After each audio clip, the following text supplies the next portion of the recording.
With the rise of feminism in modern society, is the dishonor of manhood collateral damage? We currently live in a society where men are dishonored on every dimension. A society where it is socially accepted for most men to have to settle for non-virgin wives. A society of men being dishonored by default and denied their birthright of having a virgin bride. Most fathers have to settle with the disturbing truth that their daughters are out having sex with men that are not her husband and is hence dishonored by default. The father has to live with this dishonor because it is socially accepted. And the men who marry these non-virgin brides have to live with the dishonor as well because it is socially accepted for women to be non-virgins when they're getting married. Normalized dysfunction has turned into normalized dishonor. A society where the so-called role models and celebrities set the wrong example for the masses in order to perpetuate the dishonor of manhood, the hookup culture, the dating and breakup culture.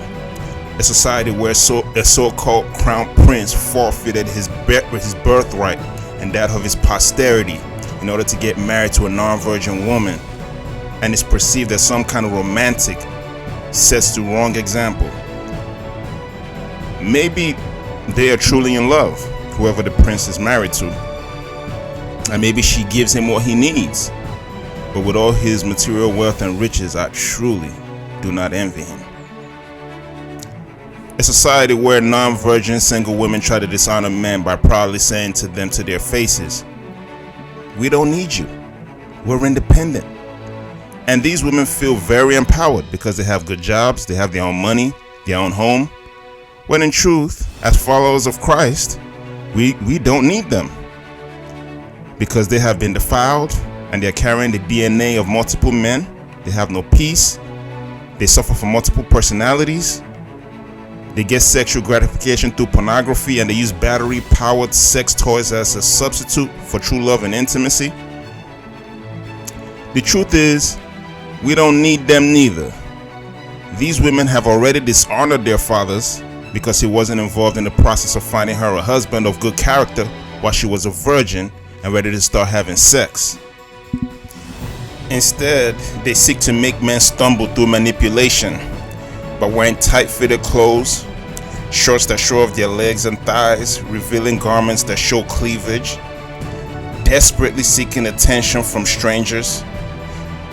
These women have turned into spiritually dead, lost souls seeking guidance through yoga, astrology, and witchcraft. A generation of defiled women, spiritually, mentally, and physically. Women in this modern society have become very prideful, wicked, and full of hatred.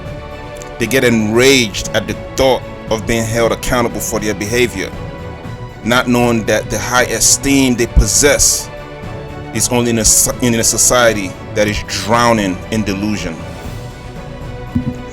To the mind of women in this modern day, the word marriage is something they associate with the future.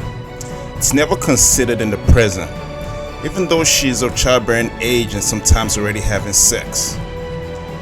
This is a great deception they have fallen into, that it's okay to have sex outside of marriage and pushing marriage off to the future as something that they are entitled to.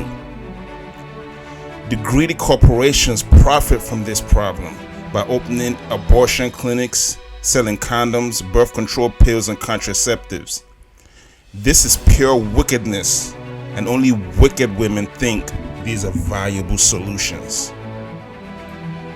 A woman being a virgin bride is not celebrated in this society. Shameless women glory in their shamelessness.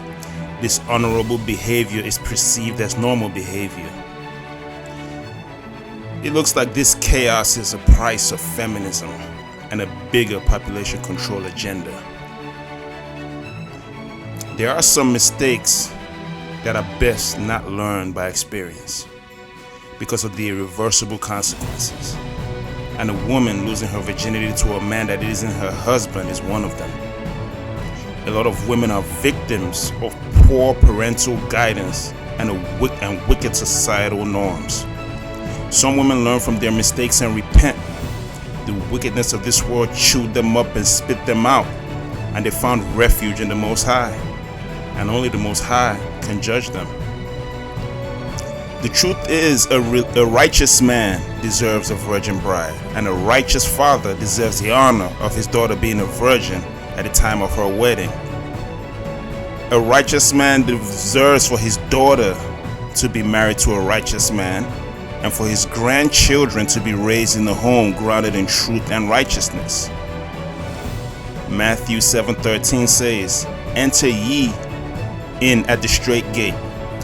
For wide is the gate and broad is the way that leadeth to destruction, and many there be which go in therein.